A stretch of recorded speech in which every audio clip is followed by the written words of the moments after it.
Espérame. Listo, profe, ya está, muchas gracias. Ya está. Ah, bueno. Entonces, les estaba diciendo, o sea, para la parte evaluativa, pues yo los voy a acompañar este mes de mayo. No sé si van a ser 3 jornadas o 4, dependiendo pues de cómo no sé, hay festivos los lunes en este mes, ahora revisamos. 4 jornadas, profesora, Son no hay 4. festivos este Perfecto. Entonces serían los 2 primeros temas y los 2 últimos. De los 2 primeros temas, ustedes hacen una relatoría, de los 2 últimos temas hacen otra relatoría. ¿Qué es una relatoría? Hacer una profundización sobre los contenidos trabajados en clase, en base a las lecturas que ustedes consigan, a lo que se trabajó. Pueden usar el material que se trabajó, hacer una reflexión, dar su opinión. Yo más tarde ya me apunto con el representante estudiantil de ustedes, le doy mi teléfono para mandarles directamente con él el esquema de la relatoría, puntualita, pero que se note que es una profundización. Entonces ustedes, esa profundización va a ser la nota, ¿listo?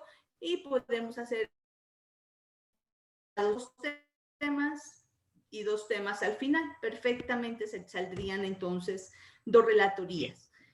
Y ahí también pues hacen sus opiniones, o sea, la relatoría tiene un formato y yo se los paso el formato en horas de la tarde, después de la clase, para que todos lo tengan. Eso, entonces nuestro primer tema tiene que ver justamente con la ética desde la antigua Grecia. Siempre que hablamos de la antigua Grecia, pues tendríamos que entender cómo fue esta sociedad, que era realmente como, ¿cómo decirlo? O sea, la cuna de la civilización para los occidentales. ¿Cómo era esa sociedad? ¿Qué buscaba? ¿Qué conocen ustedes así, hitos fundamentales de esa Grecia antigua? Primero, la mitología. ¿Qué mitos conocen?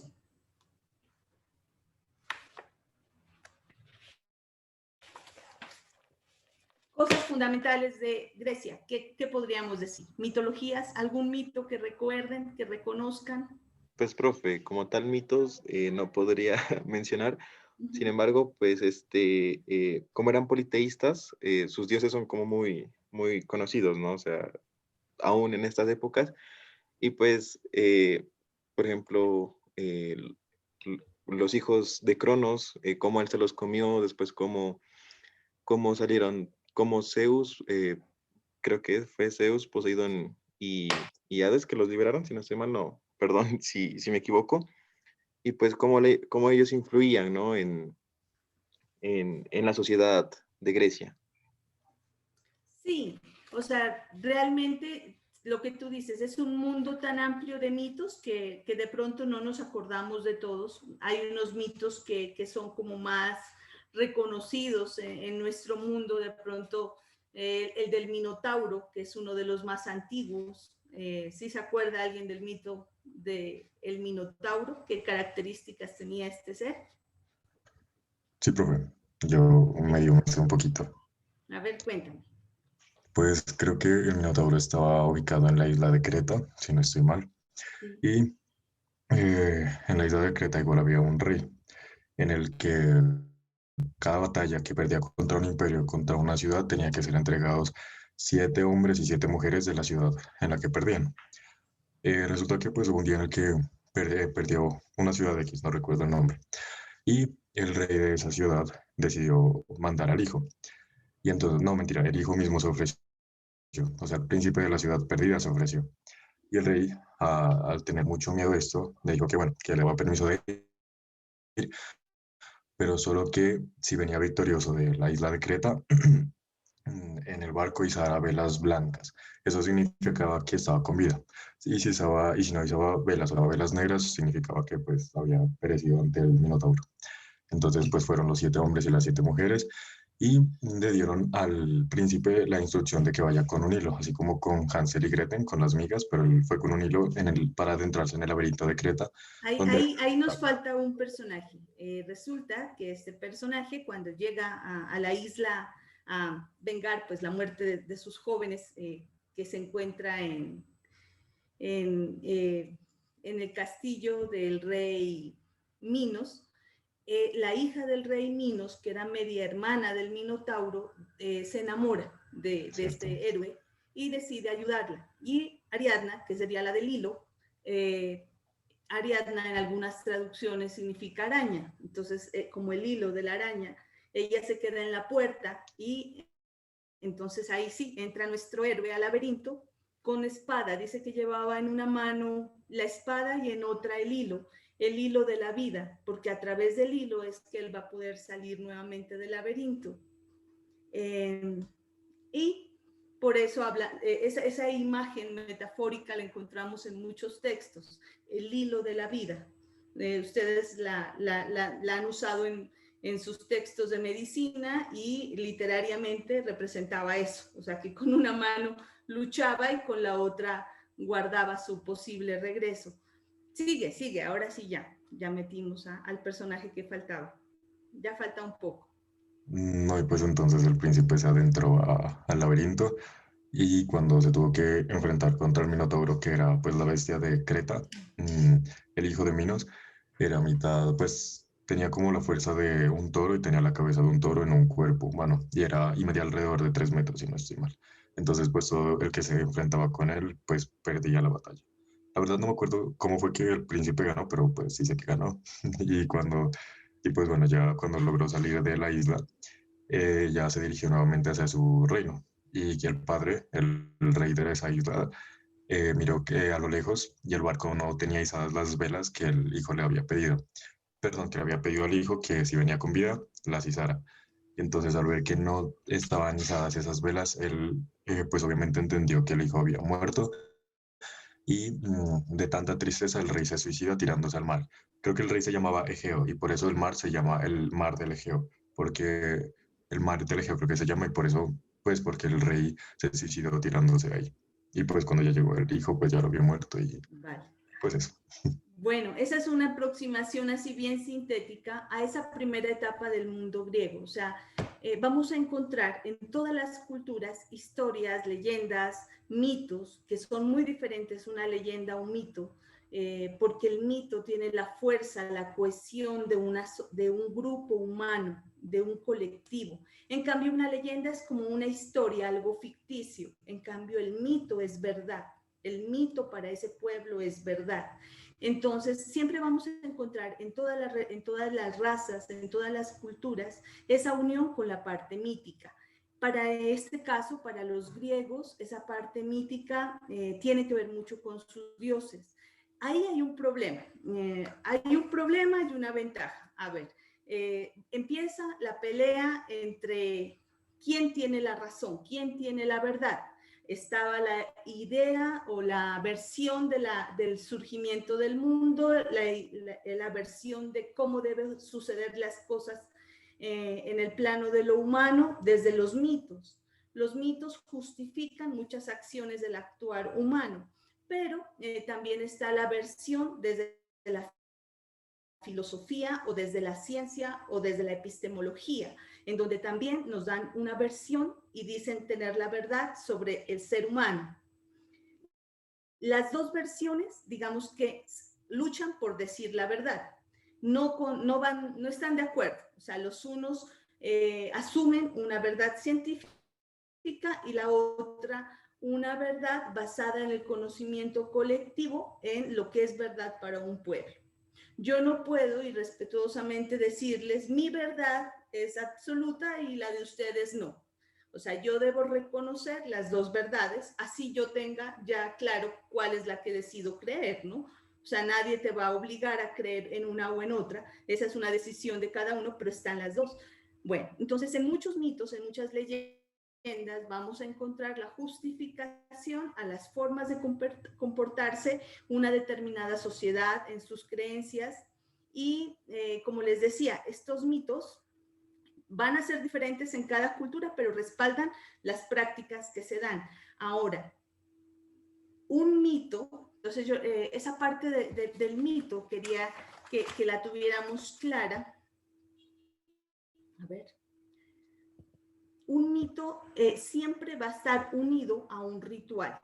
O sea, los mitos necesariamente, se podría decir, están dirigidos a dioses.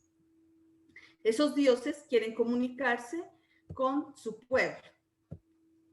Y ese pueblo, para poderse comunicar con esos dioses, plantea unos ritos. Entonces, el mito tiene un origen colectivo y implica una relación con dioses. Dependiendo de esa relación que tengamos con ese dios, va a haber un comportamiento, y ese comportamiento es de tipo ritual. Las ritualizaciones, el culto ritual. ¿Qué pide ese Dios? ¿Qué pide dentro de esa comunicación ritual ese Dios a ese colectivo, a ese pueblo? Hay una comunicación y en esa comunicación entonces van a haber hechos, comportamientos, formas de asumir la vida. Pueden ser sacrificios. Ahora el asunto está que dependiendo del Dios al que ese pueblo sirva, pues van a ser el tipo de sacrificios. O sacrifican a otros o se sacrifican a sí mismos.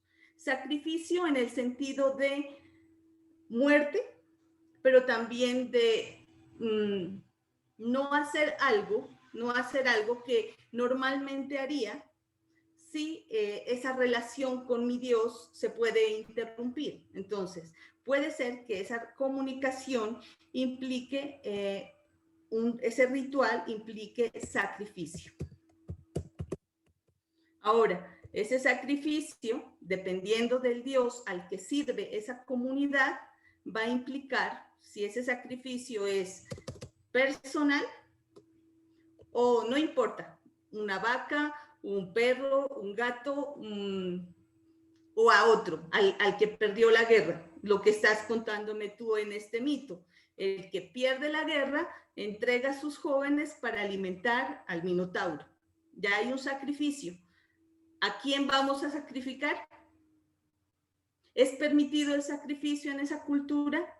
Es permitido el sacrificio, pero si no es de los míos. Los míos no se sacrifican los que pierden. ¿Qué pasaba entonces con las culturas cuando eran invadidas? Entonces, en esa invasión que había en las culturas, el que perdía era esclavizado. Pero los hijos de los notables, los hijos de los que tenían algo que perder, o sea, de los que tenían propiedades, hijos de reyes, hijos de príncipes, morían. Pero al pueblo raso lo necesitaban como esclavo. Pero al hijo de los príncipes no lo iban a poner como esclavo, lo tenían que matar, porque él sí tenía el poder para volver al trono y deseaba volver al trono. En cambio, si acababan con esa dinastía, era más fácil mantener al pueblo dentro de esa, digamos, de esa subyugación que era la esclavitud. Entonces, dentro de esas comunidades siempre vamos a encontrar esa relación. Ahora, ¿cómo se justifica ese mito? ¿Por qué tenemos que entregarle ese sacrificio? Ahora, ¿este sacrificio sería económico? Este sacrificio sería en vidas, posiblemente. Este sacrificio también va a ser en culto, como música, danza, teatro. Entonces aquí se van a dar muchas formas rituales que tienen que ver con el arte. Se van aquí justamente en todas las comunidades, a partir de esta reunión con esta situación, van a surgir diferentes expresiones del arte. Poiesis.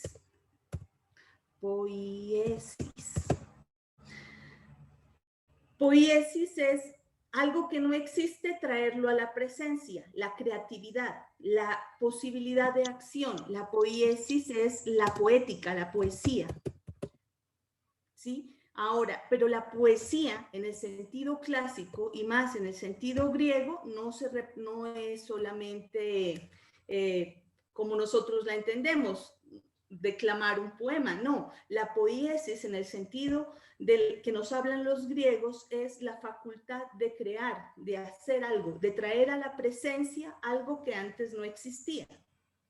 Y entonces por eso ustedes encuentran la poética dramática, la poética lírica, la poética épica. Ya son formas de poética. O sea, no estamos hablando de textos como en la actualidad, porque recuerden que los textos a nivel escrito ya es algo del siglo XVI en adelante, después de la imprenta. O antes sí, pero no con una gran difusión. Entonces, de lo que se hablaba era de poiesis, de posibilidad creativa, de creación. Ahora, entonces, en muchos de estos textos vamos a encontrar que en esta comunicación con esos dioses se establecía justamente cantarle odas de las victorias que había ganado este dios respecto a los otros dioses. ¿Por qué les estoy haciendo esta antesala? Porque como ustedes saben, el mundo griego, como nos lo estábamos refiriendo, tenía muchos dioses y entonces muchas de estas historias van a entrar a formar parte o van a ser una posibilidad que utilizan los filósofos, aunque ellos estaban desde el otro punto de vista, no estaban de acuerdo con la mitología, sino más bien que estaban de acuerdo era con la épica, digo, con la razón, con la, digamos, doxa opinión versus episteme razón. Ya entonces, digamos que aquí los del mito, el colectivo tenía una doxa opinión, versus los filósofos. Entonces, el otro mundo ya sería el mundo de los filósofos y de la ciencia, que buscan una justificación a través de la razón. Ellos buscan una justificación no en la creencia del colectivo, sino en la razón, en la episteme, en una razón que pueda ser demostrada a través de reglas, de leyes. Episteme. Y es ahí donde están los dos puntos que se vuelven irreconciliables. Tú puedes creer en esa explicación del mundo a través del mito, o puedes creer en la explicación del mundo a través de la ciencia, aunque hay momentos en que parece que se fundieran. En esta parte del mundo griego eso pasa. Bueno, entonces teniendo en cuenta esto, en filosofía hay cosas que parecen bien sencillas, o sea, en realidad que son sencillas, pero que hay que explicarlas porque se convierten como en la antesala del siguiente concepto. Y si nos las saltamos, a veces uno dice, ¿por qué dicen eso? O eso parece obvio, pero luego en la explicación necesitamos argumentarlo. Entonces, por eso es que tal vez lo haríamos así. A ver. Entonces, había encontrado este texto y quería leérselos, El valor del ser humano. Le preguntaron al gran matemático árabe al-Khwarizmi sobre el valor del ser humano y este respondió: si tiene ética, entonces su valor es 1. Si además es inteligente, agrégale un 0 y su valor será 10. Si además es rico, súmale otro 0 y será 100. Si por todo es además una bella persona, agrégale otro 0 y su valor será 1000. Pero si pierde el 1 que le corresponde a la ética, perderá todo su valor. O sea, la ética desde todos los tiempos va a tener una alta valoración en nuestras vidas. O sea, porque vamos a encontrar ahorita varios filósofos que nos hablan de la razón, que nos hablan de la virtud, que nos hablan de la prudencia, que nos van estableciendo como qué peso le daríamos, qué valoración le daríamos. Y entonces ese valor que tiene la ética, ese componente en realidad es inigualable, inigualable. El no ser de los valores. Esto es importante decirlo. O sea, en nuestra vida hay cosas reales, objetos ideales y valores. Los valores no los podemos meter en la categoría del ser, sino ellos tienen algo fundamental que es su valor. O sea, no puedo definir un valor como decir el valor es, sino que el valor se justifica justamente en eso, en el valer. O sea, porque siempre tratamos de definir las cosas, como decir es, le damos la categoría de ser, pero no siempre cuando hablamos de valores hablamos de la categoría del ser, sino que hablamos del valer. O sea, tendríamos que ubicarlos en otra categoría, lo que vale. Quería leerles esta parte.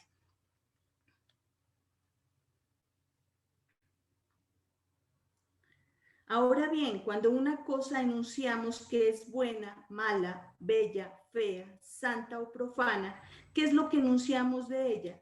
La filosofía actual emplea muchas veces la distinción entre juicios de existencia y juicios de valor.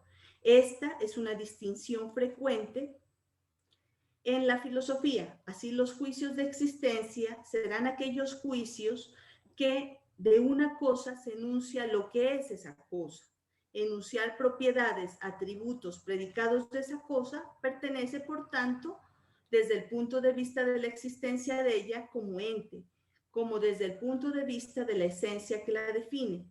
Frente a estos juicios de la existencia, la filosofía contemporánea pone a contraponer los juicios de valor. Los juicios de valor enuncian acerca de la cosa algo que no atañe ni quita nada al caudal de su existencia, en el ser en cuanto existencia, ni en el ser en cuanto esencia de la cosa. Si decimos, por ejemplo, que una acción es justa o injusta, lo significado por nosotros en el término justo o injusto no roza para nada con la realidad de la acción. O sea, hay una acción, existe. El determinar o el darle ese juicio de valor frente a lo que pensamos, si es bueno, malo, bello, ya estamos haciéndole un juicio de valor que no afecta la existencia de esa acción. Bueno, entonces, tenemos que entonces siempre clasificar justamente estos valores en el sentido de que lo más importante es que no son.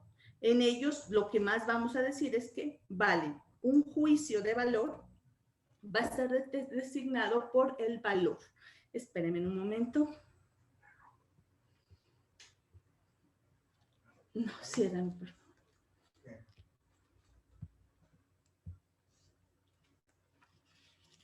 Bueno, el valor. Listo. Disculpen un momentico.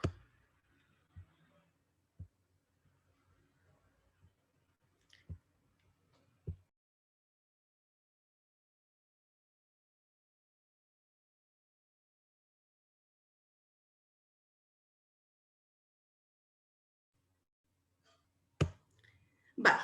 Bueno, entonces, entremos en, ya dejando de parte estas ideas generales, luego seguiremos con otras ideas generales, entremos hablando sobre la ética de la virtud y la eudaimonía. La pregunta fundamental de la ética griega es ¿cómo debe vivir uno? ¿Cuál es la forma de vida que merece ser vivida?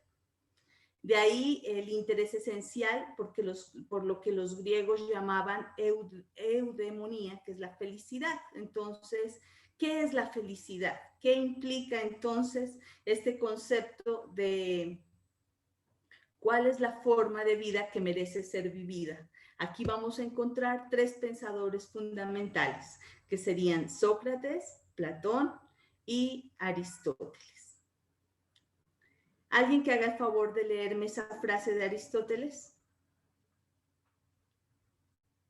Profe, estamos viendo la pantalla donde escribió, no podemos ver las diapositivas. Ay, niño, gracias por decirlo. Vale. Compartir. Listo. Luego les mando también las diapositivas, no hay problema. ¿Alguien que por favor nos lea?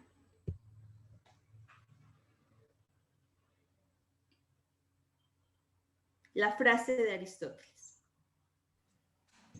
Toda arte y toda investigación, e igualmente toda acción y libre elección, parecen tener algún bien.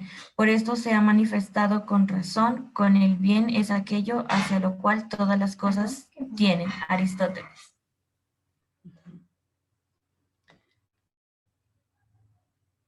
Todo arte y toda investigación, e igualmente toda acción y libre elección, parecen tener algún bien. Recuerden que lo que estamos hablando, volvamos a la pregunta. La pregunta es, ¿cuál es la forma de vida que merece ser vivida? ¿Cuál es la forma de vida que merece ser vivida? Entonces veamos. ¿Qué implica esa vida? Entonces, según Aristóteles tenemos una forma y Sócrates nos va a dar otra versión y Platón en unión con Sócrates se podría decir que nos da una versión intermedia entre ellos. Aristóteles dice, el fin querido por sí mismo, el fin último por el cual queremos todo lo demás, pero ¿cuál es ese bien? O sea, estamos de acuerdo que buscamos un bien. Eudemonía es vivir bien y el obrar bien. Pero ¿qué implica entonces ese bien? El eterno problema de los humanos es que somos la única especie dentro de la creación que podemos decidir entre ese bien y lo que está mal, qué es bueno y qué es malo. Esa es la condición de la humanidad. Si lo vemos desde el punto de vista judeocristiano, pues diríamos que fue culpa de Eva, ¿ya? Y que antes de esa condición no tenían que escoger. Vivían en un mundo en el que todo era bueno. Cuando el hombre decide escoger qué es bueno y qué es malo, entonces entra en ese dilema del decidir. ¿Qué es vivir bien y qué es obrar bien? Es fácil para nosotros de pronto verlo desde ese mito. Sí saben a qué mito me refiero, ¿no? Al de el pecado original. Pero no es común en varias culturas, lo conocemos desde esa versión, pero es un mito común en varias culturas.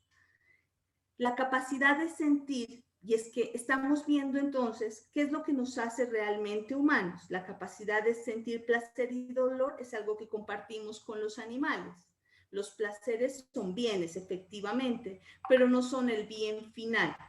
Entonces, si tanto el placer y el dolor es propio de todos los animales, entonces no sería el bien supremo, porque estamos volviendo a esta pregunta, ¿verdad? ¿Cuál es la forma de vida que merece ser vivida? ¿Cuál sería esa forma de vida que nos lleve a la felicidad? Vivir bien y obrar bien. Entonces, ¿cuál es ese bien? ¿Cuál es ese bien? Ahora, si decimos que ese bien, o sea, desde la filosofía vamos a encontrar varias respuestas. ¿Ese bien es el placer? Pero si damos respuesta solamente de que ese sentirse bien, que es un bien como lo es el placer, es algo total, absoluto, el fin máximo, nos estaríamos colocando a la misma dimensión que los animales. ¿Qué es lo que nos hace entonces verdaderamente humanos? ¿A qué tipo de bien es al que se refieren estas posibilidades?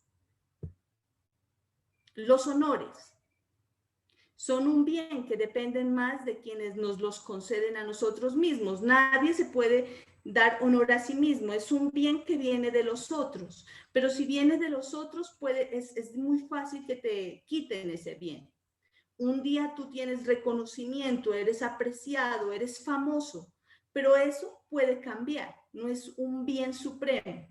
Como no es tan fácil perderlo, no se considera un bien supremo.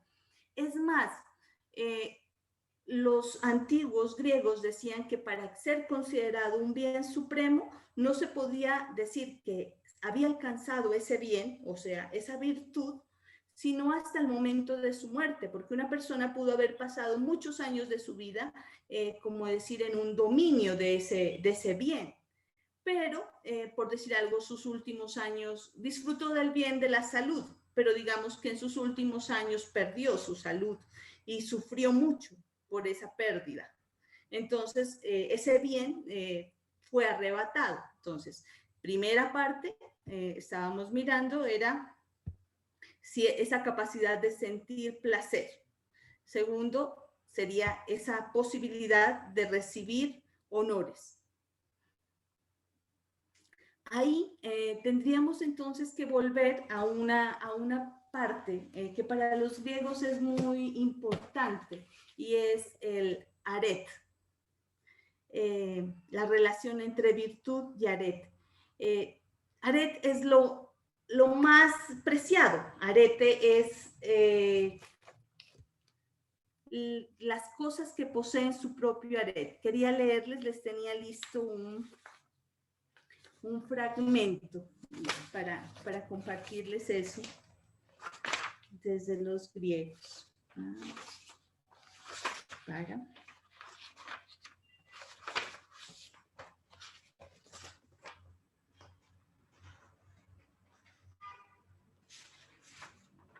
Miren que los griegos, a través de su literatura, de la forma en que ellos enseñaban, lograron hacer justamente como el bien supremo para su cultura, el heroísmo, ese bien supremo, era el ser considerado un héroe. Y eso lo consolidaron a través de la literatura y de todos sus textos. Entonces, por ejemplo, los héroes de la Ilíada se revelan en su gusto por la guerra y su aspiración al honor. No es posible imaginarlos viviendo en paz, sino estando en el campo de batalla. ¿Qué significa? Que para los antiguos griegos, ellos idealizaron, por ejemplo, esa condición. Y mientras de pronto para nosotros un ideal es vivir en paz y estar en casa y no tener que ir a la guerra, para ellos era lo contrario, porque eran un pueblo en expansión y necesitaban que su pueblo deseara ir a la guerra y luchar para expandir aún más el imperio. Entonces tenían que colocar justamente a través de sus textos, a través de todo lo que existía en esta cultura, esa honra a los héroes. Y esa honra a los héroes implicaba justamente que era más honorable morir en la batalla que quedarse en casa. Y ese se convierte como en el fundamento de la educación griega.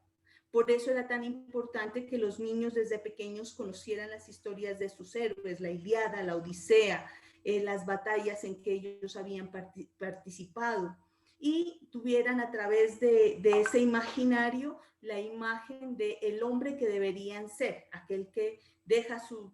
¿Qué pasa en la Odisea, por ejemplo? ¿Quién es Odiseo? ¿Quién se acuerda quién era Odiseo?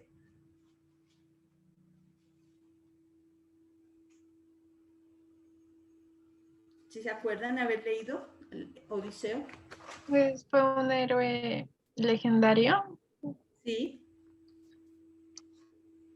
Pero la historia con Penélope, ¿se acuerdan quién era Penélope?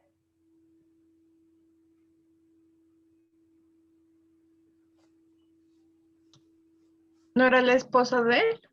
Sí. ¿Y qué le pasó? La parte Pues a ver, si no me acuerdo mal, o sea, dice como que lo castigan los dioses y lo separan de él, y Penélope se demora, o sea, se queda como no me acuerdo cuántos años esperándolo, supuestamente tejiendo, hasta que él llega y mata a todos. Sí, resulta que él era un rey y querían obligar a la esposa, a Penélope, a que escogiera esposo. Entonces ella dice que hasta que no termine de tejer no sé, como un manto para su esposo, no iba a escoger esposo. Entonces ya de ver que pasaban los años y ella no escogía esposo, invadieron el castillo y todos los pretendientes de Penélope entraron al castillo y es ahí cuando regresa Odiseo. Pero, ¿qué es lo que quiero decirles? Nos cuenta la historia en la Odisea de un personaje que fue a luchar a Troya. Los dioses se querían vengar de entró en pelea con Poseidón, no lo dejan regresar y dura 10 años tratando de regresar. Todo ese tiempo él está en batallas constantes y su esposa está sola. O sea, ¿cuál es el ideal de vida del hombre griego? Estar constantemente en la guerra, en la batalla.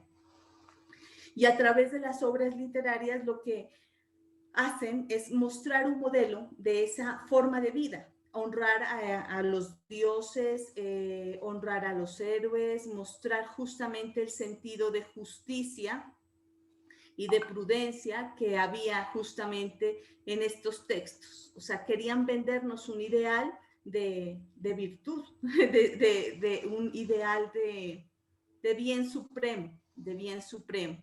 Eso es lo que pasa con los griegos. En relación a la virtud y el arete, las cosas poseen su propia excelencia. La lista de aretai de un ser humano puede incluir cualidades que no son absolutamente virtudes. Por ejemplo, una persona puede ser ingeniosa, pero no necesariamente el ingenio puede ser una virtud. Una persona puede tener una capacidad para filosofar con éxito, pero no es necesariamente una virtud. Entonces, estamos viendo cuál es esa virtud o ese bien supremo para estos griegos. Estamos encontrando una posible respuesta en la literatura. Luego vamos a ver qué más. La tercera posibilidad. Hay quienes sugieren que la búsqueda del dinero es el verdadero bien del hombre. O sea, la búsqueda del dinero. Pero es claro, sostiene Aristóteles, que el dinero es solo un medio, no un fin. La vida de los negocios, pues, no es el fin que estamos buscando. ¿Qué dicen ustedes? Entonces, estamos pensando en esas opciones que nos da el placer, el honor, el dinero. ¿Será que detrás de ellas hay un bien supremo? Aristóteles nos dice que no, que debe estar incluido, sí, pero que no es el fin en sí mismo. ¿Cómo debe vivir un hombre para alcanzar esa felicidad? ¿Cómo debe vivir ese hombre para alcanzar la felicidad? Aristóteles va a darnos una respuesta que pertenece justamente a esa evolución. Dice que, ¿qué es lo que nos hace realmente hombres? O sea, lo que nos separa de todas las otras condiciones, y esa capacidad de raciocinio, esa capacidad de pensar. Entonces, en la medida que se tenga esa vida contemplativa, que es la propia del hombre, o sea, esa capacidad de razonar, se puede ser ese equivalente de la felicidad. Sócrates, la buena vida es necesariamente una vida moralmente buena. Entonces ahí tenemos dos respuestas. ¿Cómo debe vivir un hombre para alcanzar la felicidad? ¿Ustedes qué se responderían? ¿Cómo debe vivir un hombre para alcanzar esa felicidad? Tenemos dos posibilidades. Ustedes, como van a escribir sobre esto, tengan en cuenta esas preguntas. A ver, ¿qué responden ustedes como grupo? No se dejen llevar también por las ideas de los filósofos. Den su opinión en base pues a lo que han leído, a lo que también ustedes consideran ser feliz. Ahora vamos a entrar a otra parte que tiene que ver justamente con una propuesta que nos va a hacer Platón. Dice, la vida conforme a la razón es propia del hombre. Entonces decimos, lo que nos hace diferentes, o sea, un animalito puede sentir placer, puede sentir dolor, pero él no reflexiona sobre eso, el placer o sobre ese dolor que está sintiendo o está teniendo. Esa es la condición de los griegos. Luego veremos si hay otros filósofos que nos hablan diferente. Lo que ellos nos están diciendo es que lo que es propio del hombre es la razón. Ese ergor humano consiste en la actividad del alma racional pues esta es la diferencia específica que distingue al hombre del resto de los animales. O sea, si es la razón lo que nos distingue del resto de los animales, esa es la propuesta platónica. Vamos a ver de dónde viene esa propuesta. El hombre feliz no tiene a la riqueza como meta final de su vida, pero es preciso contar con ciertos bienes materiales si una vida feliz ha de llevarse a cabo. Bueno, quiero que veamos un video y después les voy explicando poco a poco ese video. Luego les mando el link también para que lo vean despacio. A ver, dejar de proyectar.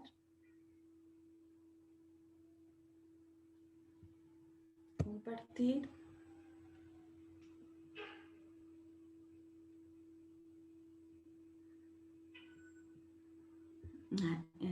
Este.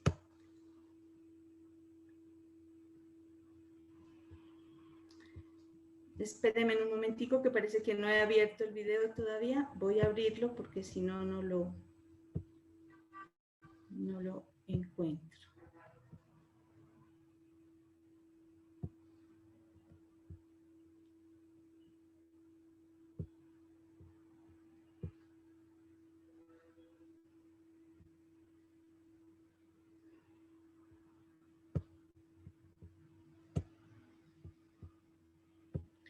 ¿Se está proyectando?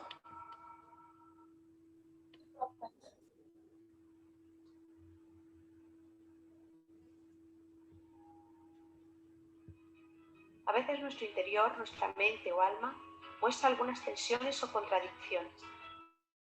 Pasamos por una pastelería y queremos y no queremos comernos un pastel. Uy, uy, uy, no sé cuándo. Nos apetece, pero el médico nos ha dicho que no nos conviene excedernos, sobre todo si tenemos colesterol. Vemos fumar a un amigo y deseamos y no deseamos fumar. Uy, uy, uy, no sé cuándo. Fumar es malo, pero aporta placer. Se produce una especie de lucha interna. De este conflicto, Platón deduce una cosa. El alma no es unitaria. Para que exista conflicto deben existir al menos dos partes en liza. Profundizando en esta experiencia, ¿qué podemos concluir? Yo sé que fumar me perjudica. Tengo los conocimientos básicos para saber que el tabaco es malo para mi salud. Es por ello que siempre que me dispongo a fumar, me lo pienso dos veces. No obstante, tengo una inclinación, un deseo muy poderoso de fumar en determinados momentos. A veces, si mi voluntad es lo suficientemente fuerte, se pone al servicio de mi razón y no fumo. Venzo y someto de esta manera mi deseo de fumar. Otras veces, si mi voluntad es débil, el deseo vence y se impone a las consideraciones racionales, a mi propósito de no fumar.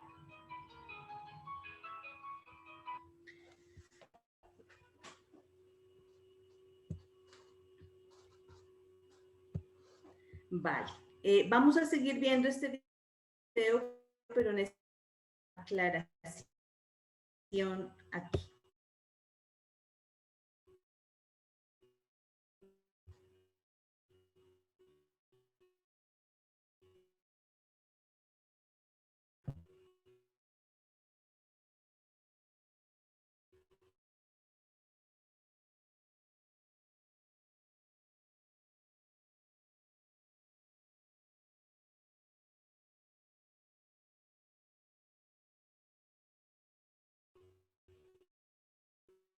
Otros, atados a él de la misma manera que disculpe, lo está profe. la ostra a una concha. Sí.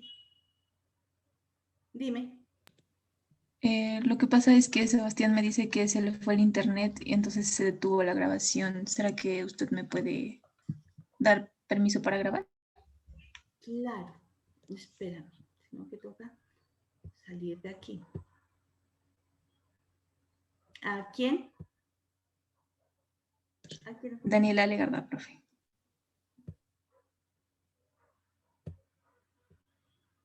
Listo. Vale, vale, entonces vamos acá.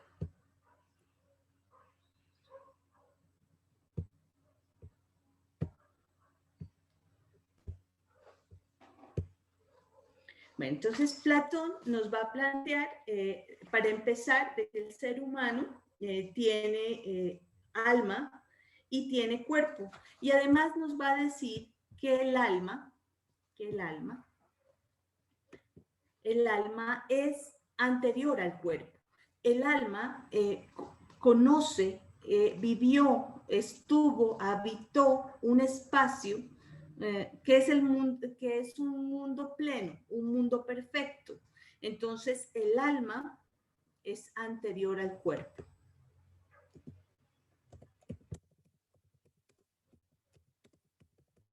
Al cuerpo. Y el alma tiene un conocimiento que poseemos antes de nacer. Posee un conocimiento que lo ha olvidado. Posee un conocimiento que lo ha olvidado al momento de nacer, pero que entonces debe recuperarlo. Debe luchar por recuperarlo. Entonces no se trata de conocer, o sea, sino de recordar o reconocer. Entonces, para Platón, como tiene que poseer el alma, ¿no? Aquí, tal vez. El alma posee un conocimiento y entonces debe recuperar ese conocimiento. Debe recuperar ese conocimiento. Para recuperar ese conocimiento, entonces no se trata de conocer, sino de reconocer.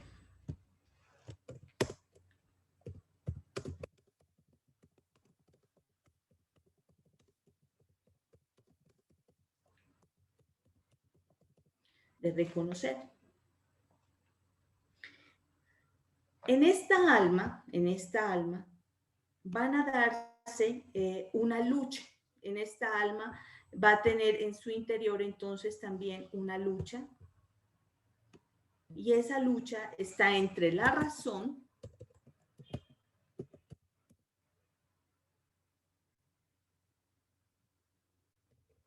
que es ese muñequito chistoso que está peleando entre sí.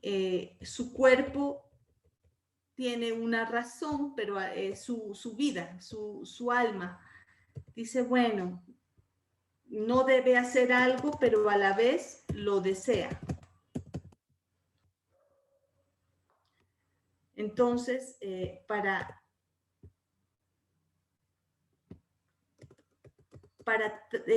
manejar esa situación, tiene un tercer ingrediente que es la voluntad. La voluntad. La voluntad va a reflejar esa lucha interna que tiene el individuo entre la razón y el deseo, que es lo que nos estaba mostrando el personaje, ¿verdad? Entonces, pero me faltaba hacerles este gráfico. Entonces, el ser humano. Ya. Volvamos entonces al video.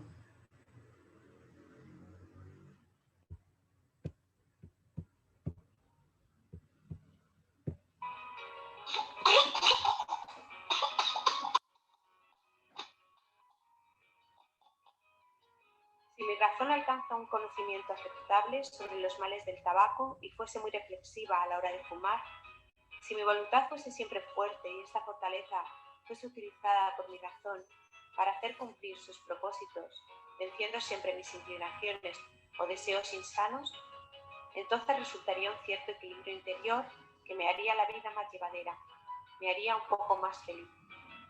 Esto es lo que nos viene a decir Platón con otras palabras.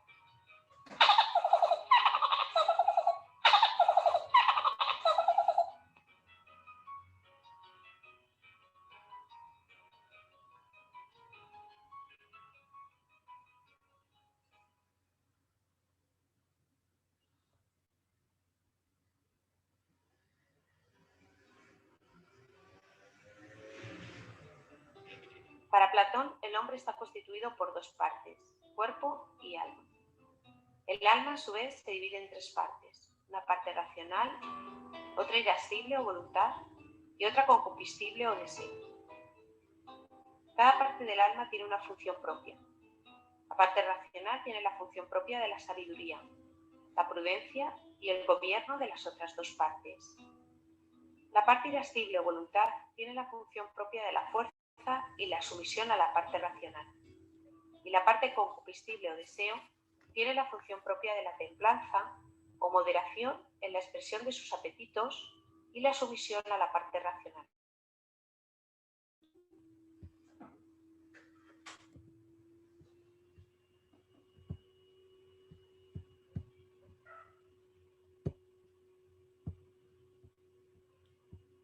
Bueno, entonces, Platón, ¿se está compartiendo la diapositiva? Sí, profe. Listo. Entonces, Platón nos va a hablar de esa forma. Nos está diciendo, tengo un cuerpo, pero este cuerpo lo que es un lastre. O sea, este cuerpo ha encerrado, encarcelado a mi alma. Este cuerpo va a terminar en la muerte, pero tengo un bien más precioso, que es mi alma, que es eterna y es inmortal. Y además, él lo dice de una forma bastante cruel. Dice que en el transcurso de la vida es como que a ese cuerpo se le unen otras miserias que hacen que pues se vea mal, o sea, y que olvide esa naturaleza buena que tiene el alma.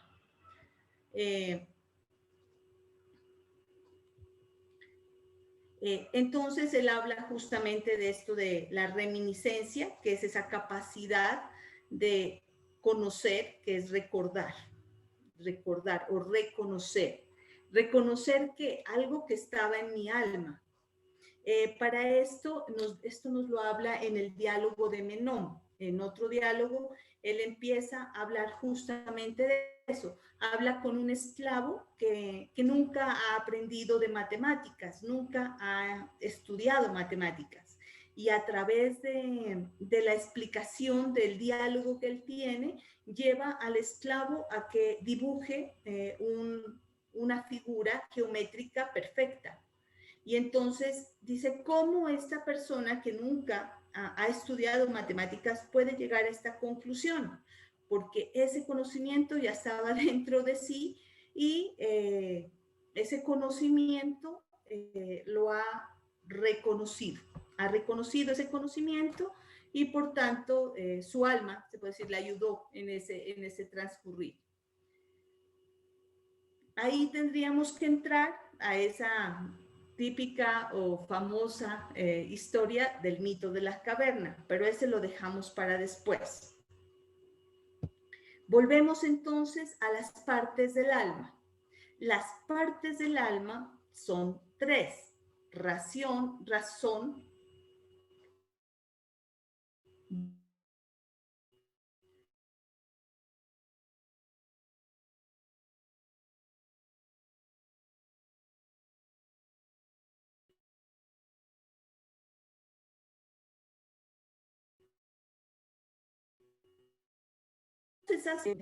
pero quiero que entiendan esas partes. Hay un carruaje de caballos alados.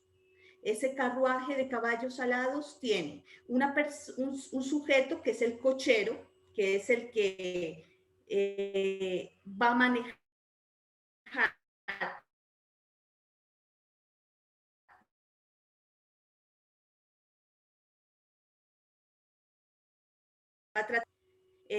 es la razón, la sabiduría. Pero resulta que entre sus caballos alados, o sea, eran unos pegasos, tiene un caballo bueno, que es la voluntad. Es razón, sí, es la voluntad, es un caballo bueno. Pero tiene un caballo malo, que es el deseo, es imperioso, no se quiere dejar gobernar. Pero como buen cochero, tiene que llevarlos a los dos, porque si estos caballos no van a la armonía, no van a poder avanzar.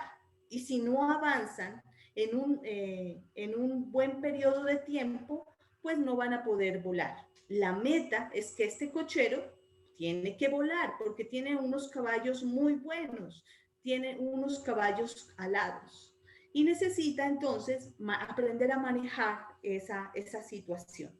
Es importante que ustedes tengan en cuenta estos tres personajes porque esos personajes luego los vamos a mirar en la sociedad. Entonces, tengan en cuenta cómo hace esta alma para manejar esa situación.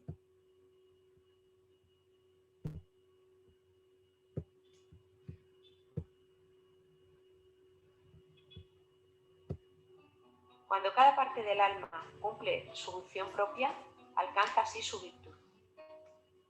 Cuando las tres partes cumplen su función propia, se produce entonces la virtud más importante, la justicia. Gobierno sabio y prudente de la parte racional, fortaleza y sumisión de la parte irascible y templanza y sumisión de la parte concupiscible. Todo esto constituye las tres virtudes esenciales del alma. Cuando se dan a la vez, se produce, como dijimos, la justicia o armonía entre ellas. Si esta armonía es duradera, el resultado es una vida feliz.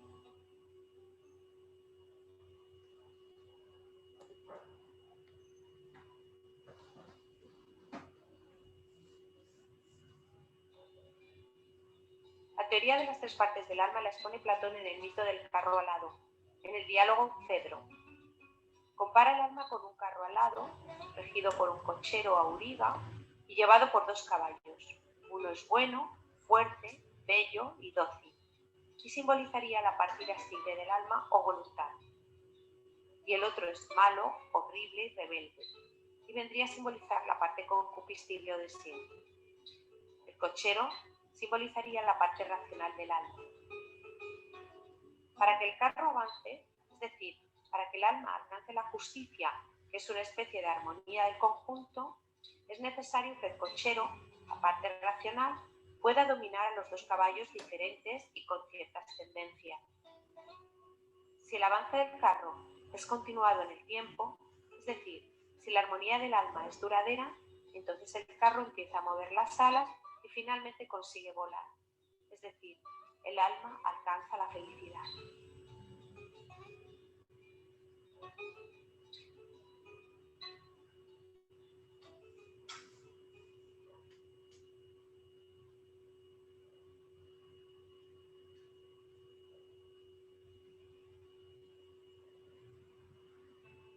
Antes de concluir, resaltamos una pequeña coincidencia. La estructura del alma en Platón se asemeja en gran medida a la estructura de la mente humana que Freud plantea más de 20 siglos después, donde la parte racional se parece al superyo, la voluntad al yo freudiano y la parte concupiscible al ello.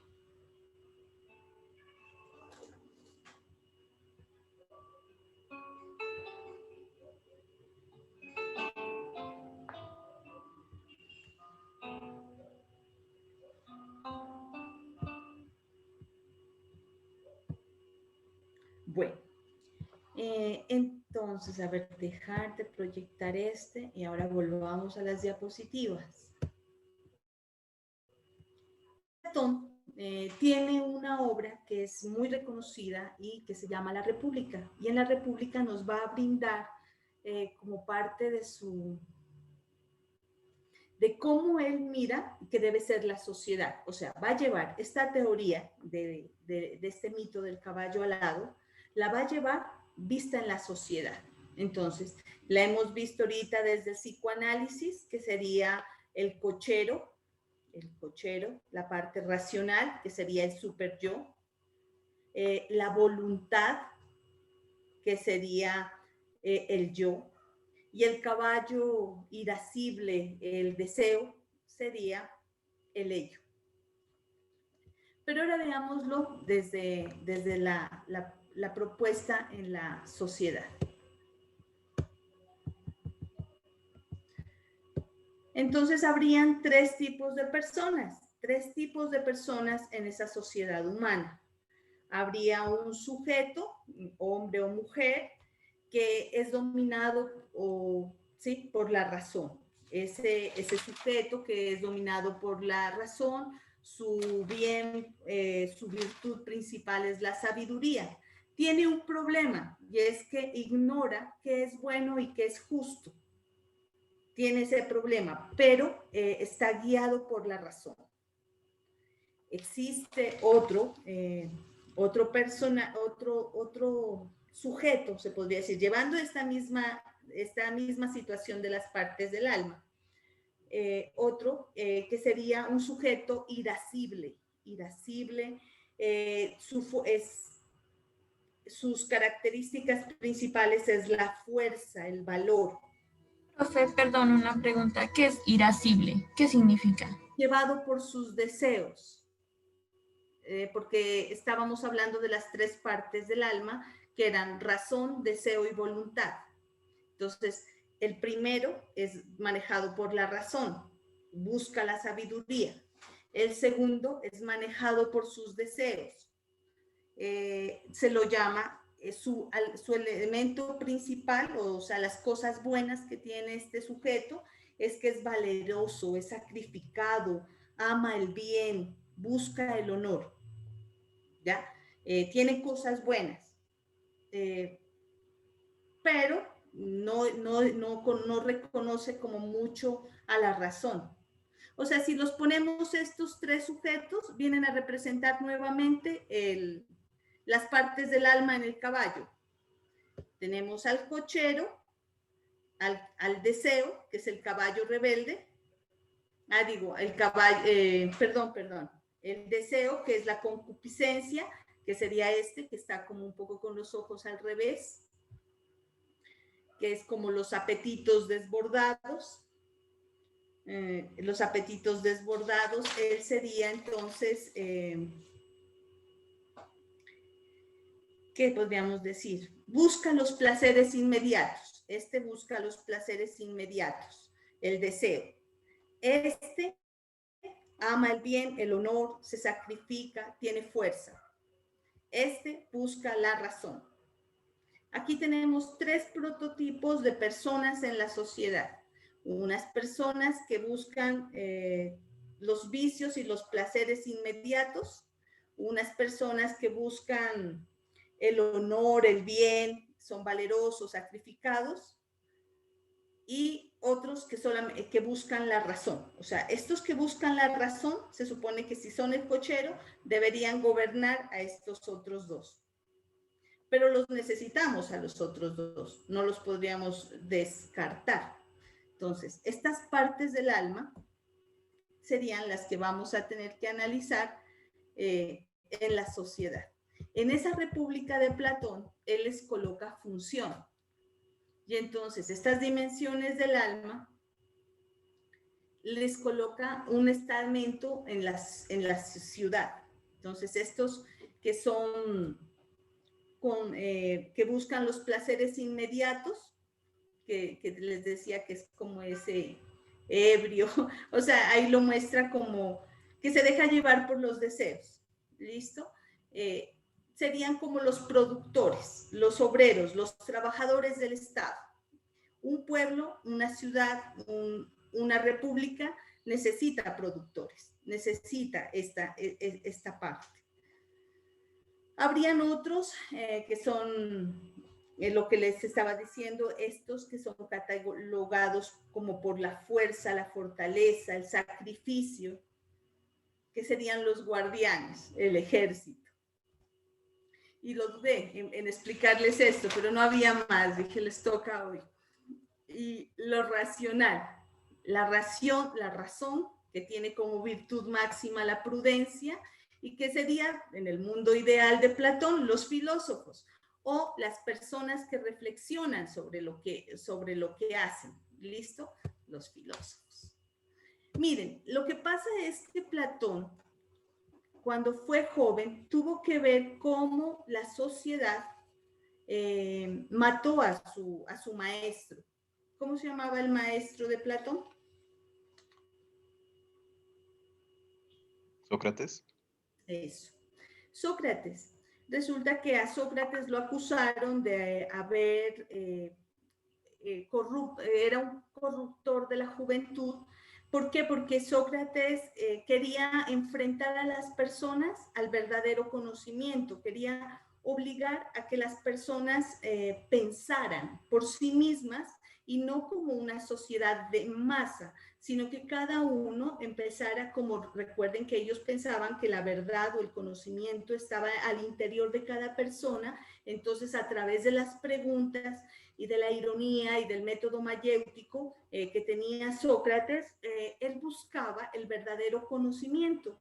Y él decía que ese verdadero conocimiento no podía ser impuesto por los demás, sino que debía ser buscado al interior de cada persona. Y eso era lo que les enseñaba entonces en las plazas públicas Sócrates, que llevaba a las personas a pensar y a salirse de la masa. Esa masa había dicho en masa así, es culpable, mátenlo, mátenlo, mátenlo. Y había visto cómo entonces el pensamiento del pueblo no es la verdad, como es que gritan el pueblo unido jamás será vencido, pues él no estaba de acuerdo. Platón no estaba de acuerdo, estaba diciendo que cuando el pueblo piensa como masa se equivoca. Eso es lo que estaba diciéndoles, y que ya se habían equivocado al haber matado a su maestro, ¿ya? Y él tenía ese referente. Entonces va a explicarnos con un ejemplo también cómo se da eso. Y ustedes lo van a ver ahorita en el video, que lo explica de una forma más alegre que yo, pero coloquémoslo mejor. Veámoslo. Compartir. Ay, espérenme. Debo abrir primero el video para encontrarlo.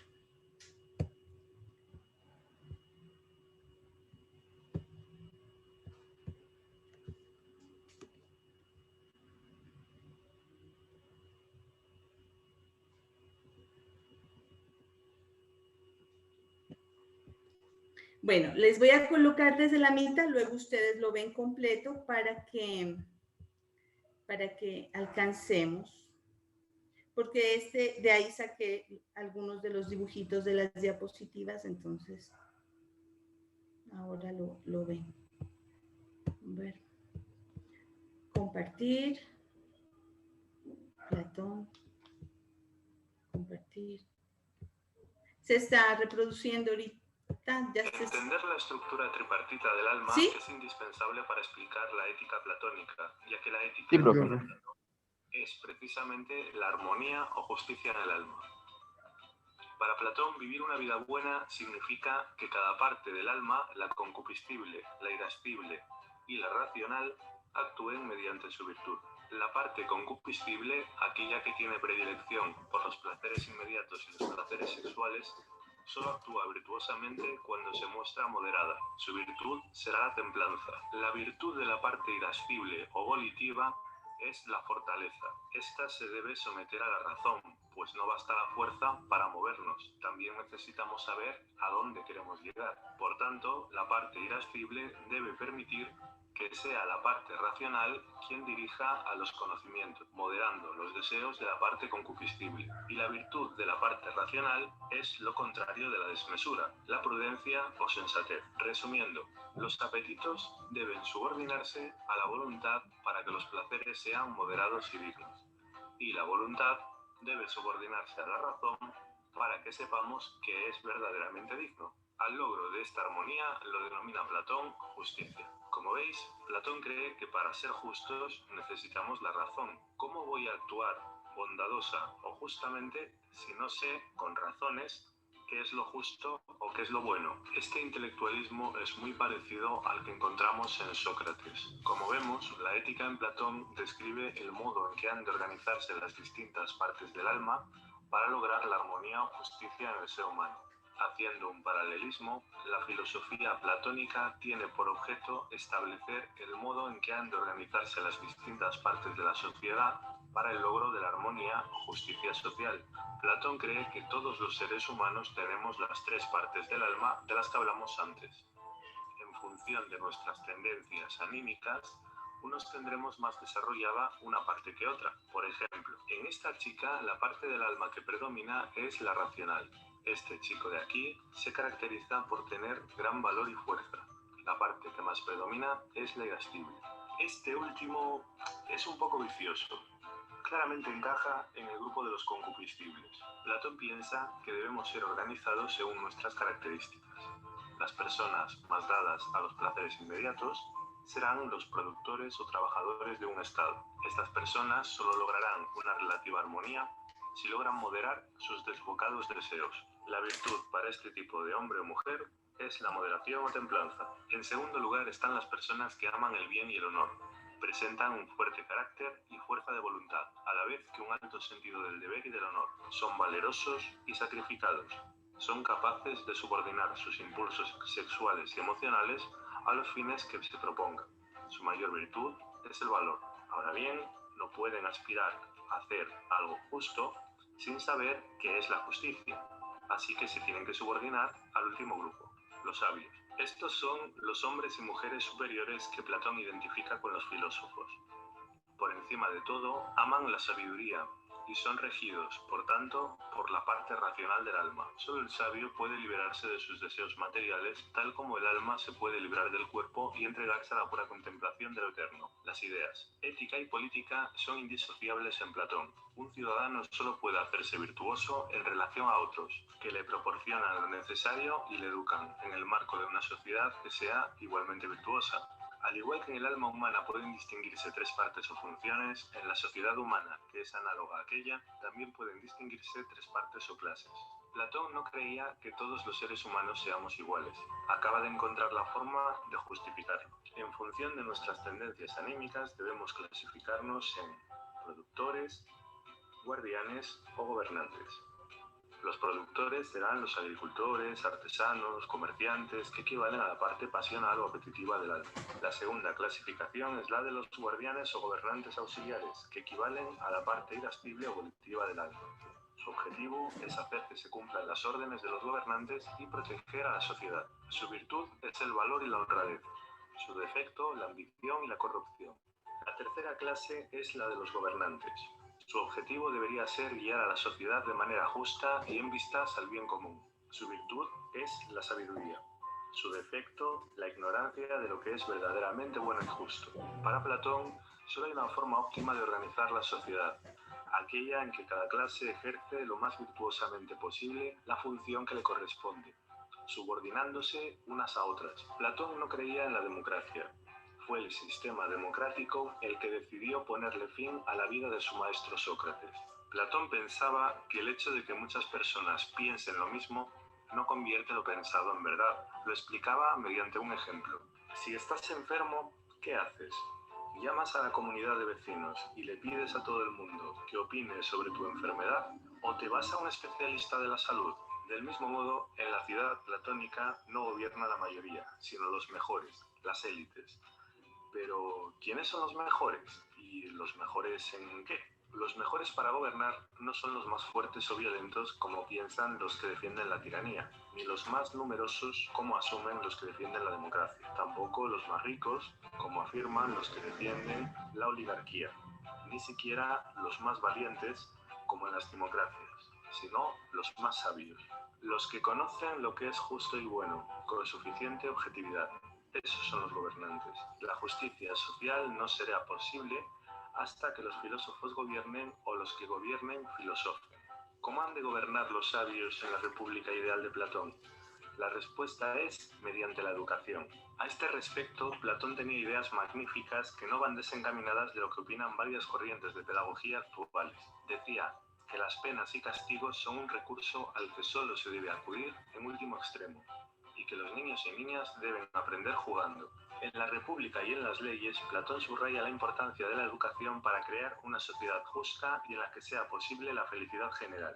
Destaca la necesidad de que el Estado organice y financie un sistema educativo obligatorio igual para todos los ciudadanos, tanto hombres como mujeres, donde lo único que importe sean los méritos de cada cual, no la casta, la riqueza, etc., y que sea llevado a cabo por pedagogos profesionales. Pregunta: si fuera verdad la teoría del alma de Platón, ¿qué parte del alma de las tres que hay tendría más fuerza en ti?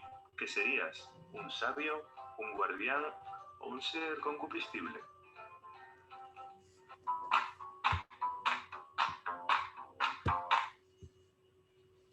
Bueno.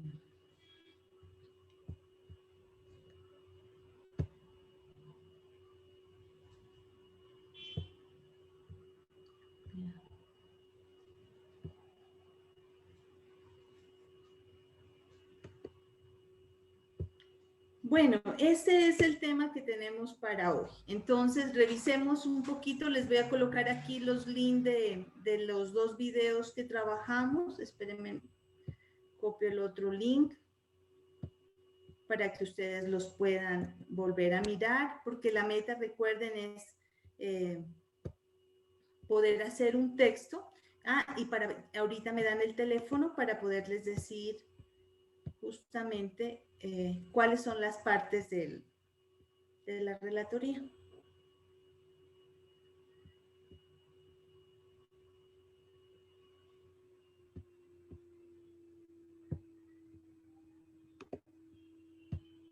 Listo. Vale, ahí están los dos videos y mi teléfono es 314-8877-096. ¿Quién es el representante de ustedes? Buenas tardes. Hola, Sebastián. Vale, entonces me escribes, yo ya te guardo en mi celular y te mando ahorita las diapositivas para que tú se las mandes al grupo y te mando esta tarde lo de la relatoría. Listo, para que la empiecen a revisar, empiecen a adelantar el trabajo. O sea, al responder muchas de las preguntas de lo que hoy hemos trabajado, miren que apenas alcanzamos a trabajar la propuesta en parte de Aristóteles, cuando hablábamos de las diferencias que se empiezan a dar entre estos tres filósofos, Sócrates, Platón y Aristóteles. Pues están en una misma época. Sócrates va a ser el maestro de Platón. Mira cómo Atenas se comportó con su maestro, y Platón empieza una escuela que se llama la Academia. En la Academia va a enseñar matemáticas, filosofía y gimnasia, y busca también, se podría decir, miren que Sócrates hablaba de la mayéutica, de las preguntas, de la oralidad, o sea, en el momento mismo lograr que las personas saquen su conocimiento. Y Platón sigue más o menos esas mismas directrices, por eso él habla de los diálogos, o sea, que el conocimiento se logra también a través del diálogo, ¿ya? Y por eso hablamos de los diálogos platónicos. Cuando Aristóteles tenía 17 años, llega y se inscribe, se puede decir, en la escuela, en la Academia de Platón, pero entra en pelea, o sea, no está de acuerdo con muchas de las cosas que va a enseñar Platón y se retira. Y cuando Aristóteles se retira de la Academia, funda una nueva escuela que se llama justamente la de los peripatéticos. Y la de los peripatéticos también es conocida como el Liceo. Y casi los primeros escritos que tiene Aristóteles son la Ética de Nicómaco y la Ética de Eudemo. Entonces, me gustaría que ustedes buscaran sobre esas dos éticas que tienen que ver, y con eso seguimos el próximo encuentro, ¿vale?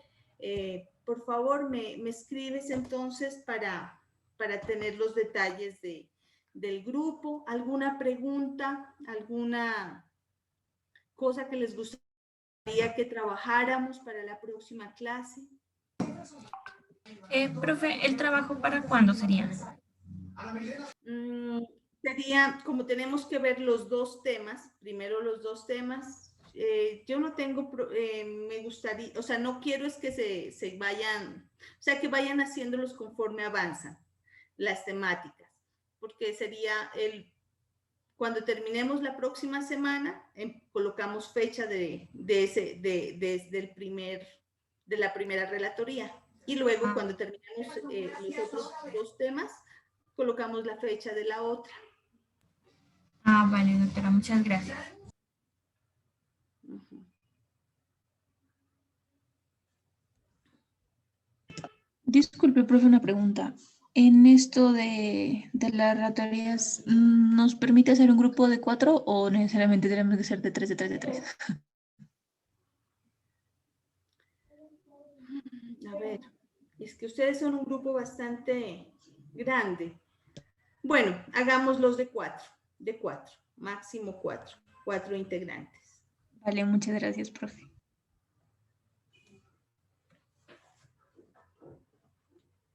Bueno, entonces, ¿alguna pregunta más?